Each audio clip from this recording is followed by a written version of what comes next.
It was a sunny afternoon by the pool, and everything seemed calm, until it wasn't.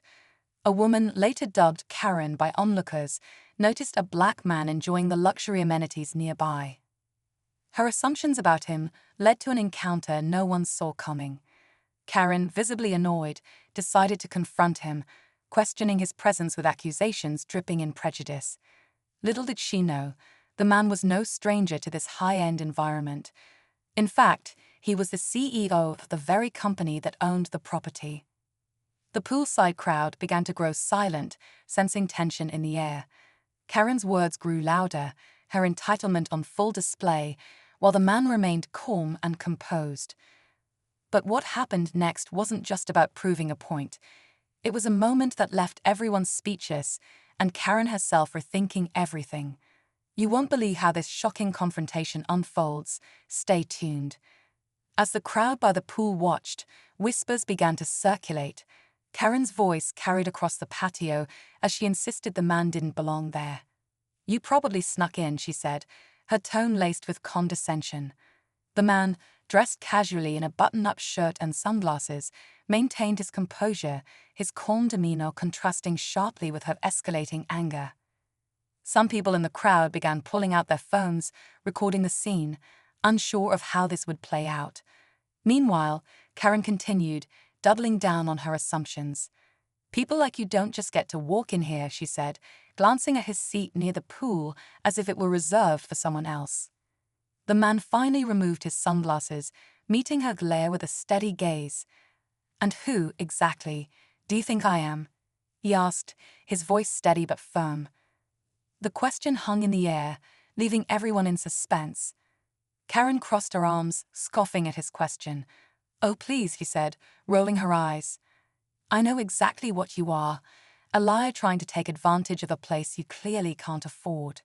Her words were sharp, but the man remained steady, his calm confidence starting to unsettle her.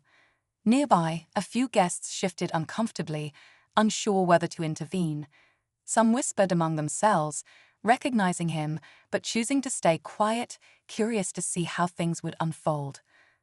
One of the pool attendants approached cautiously, sensing the tension. "Is there a problem here?" he asked, looking between Karen and the man.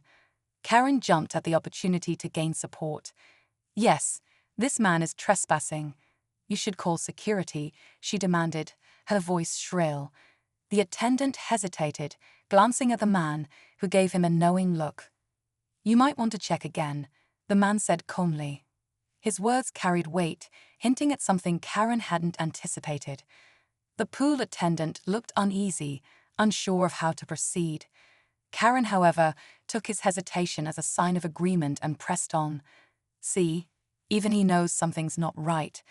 Just do your job and get him out of here," she snapped, gesturing toward the man with exaggerated confidence. The crowd was now fully engaged, their murmurs growing louder as more people began filming. The man stood up slowly, towering over Karen, but still calm and composed. "You seem very sure of yourself," he said, his voice carrying an air of quiet authority. Karen smirked, misinterpreting his calmness as submission. "Of course I am. I've been coming here for years. I know who belongs and who doesn't," she replied, her tone dripping with arrogance. At that moment, another staff member arrived, a manager by the looks of his uniform. He immediately recognized the man and froze. Karen noticed his reaction and frowned, confused. The manager quickly stepped forward, addressing the man with respect. "Mr. Coleman, I wasn't expecting you today. Is everything all right?" he asked. Karen's face went pale, the weight of her mistake starting to dawn on her as the crowd waited, holding their breath for what would happen next. Karen's mouth fell open as she processed the manager's words. "Mr. Coleman," she stammered, her confidence visibly crumbling. The man nodded slightly, his calm demeanor unshaken.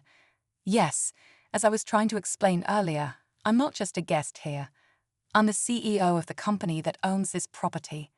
Gasps rippled through the crowd, and Karen's face turned a deep shade of red.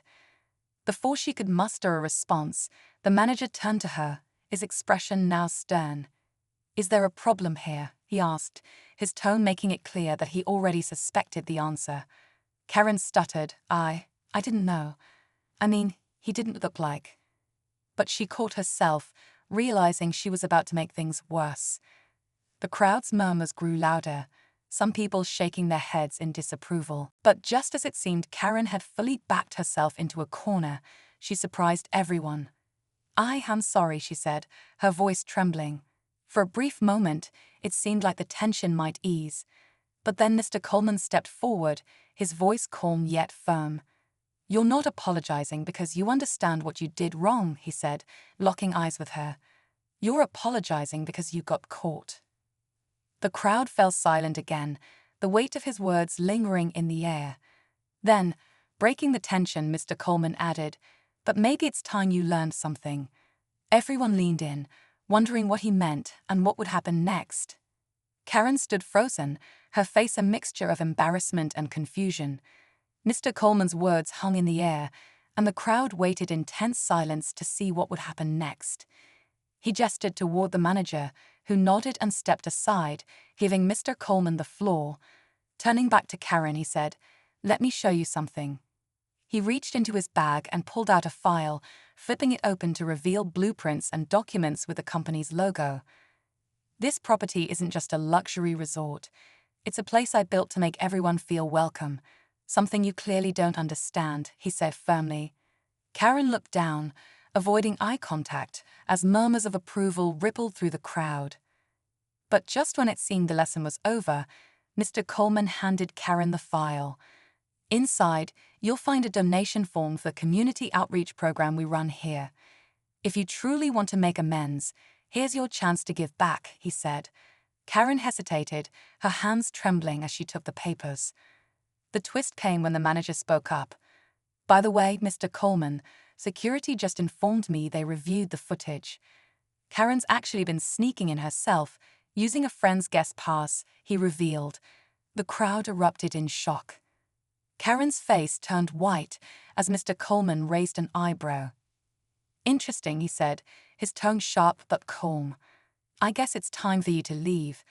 Security escorted her out as the crowd clapped, and Mr. Coleman turned back to the pool, his mission to uphold respect and fairness clearly accomplished. As Karen was escorted away, the crowd began to disperse, the tension giving way to quiet reflection. Mr. Coleman returned to his seat by the pool, his calm demeanor never wavering. A few guests approached him to apologize for not stepping in sooner, but he simply smiled and said, "It's not about what's already happened. It's about how we move forward." His words resonated, leaving many deep in thought. The manager took a moment to thank him personally. "Your message today was more powerful than anything I could have said," he admitted. Mr. Coleman nodded, glancing back at the pool where everything had started. "Sometimes, people need to be reminded that respect and kindness go a long way," he said. By the end of the day, the atmosphere had shifted. What started as a moment of conflict became a lesson in accountability and humility. And for those who witnessed it, the message was unforgettable.